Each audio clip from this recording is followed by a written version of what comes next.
How many of you think that your school years were your best years? Well, a lot of people do. And as we grow older, we realize how back in school, we were the most stress-free, carefree, happiest versions of ourselves. We had time to learn, hone our hobbies, time that we could spend with our friends. Now think about this. Millions of students across the world have lost 2 school years to this pandemic.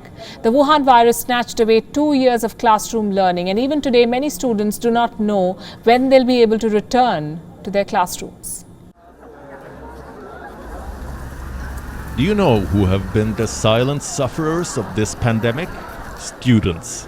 They lost 2 consecutive school years. The virus snatched away their childhood, their graduation ceremony, denied them rights to passage and memories. The Wuhan virus challenged the patience of young learners and forced their parents to pick between life and lessons. For over a year now, the school curriculum has been at the mercy of the virus and vaccine politics. Schools have reopened in countries the virus has been kind to, or where the government had the money to procure or hoard vaccines. In the United States, for example, almost 70% of students are attending in-person classes.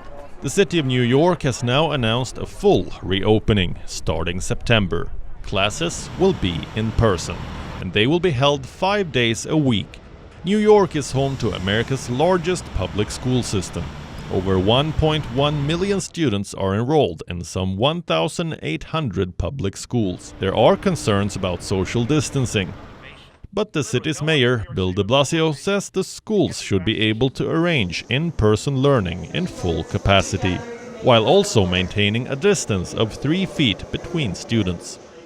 In Los Angeles, students will soon be able to pick between in-person and remote learning. But halfway across the world, in India, students do not have the luxury of choice or a definite plan for college or the scores to apply online.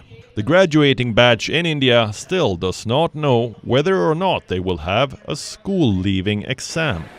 Under normal circumstances, the central board exams would have been over by now, but the second wave has thrown any scope of normalcy out of the window.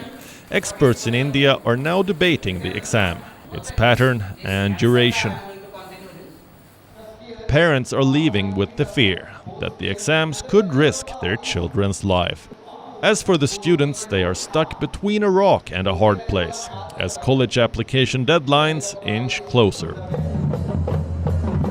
In Mexico, where students and teachers have taken to the streets in protest, this banner addresses Mexican President Andrés Manuel López Obrador. It reads, "A return to classes without immunization is homicide." Mexico is expected to resume classroom learning on the 7th of June. But university students say the country's situation does not permit in-person learning. Over 2.4 million Mexicans have contracted the Wuhan virus. At least 340,000 of them have died. The students in Mexico say that at least 70% of the population must be vaccinated before classroom learning resumes. Is anyone listening to these students? Bureau Report, WION. World is one. WION is now available in your country. Download the app now and get all the news on the move.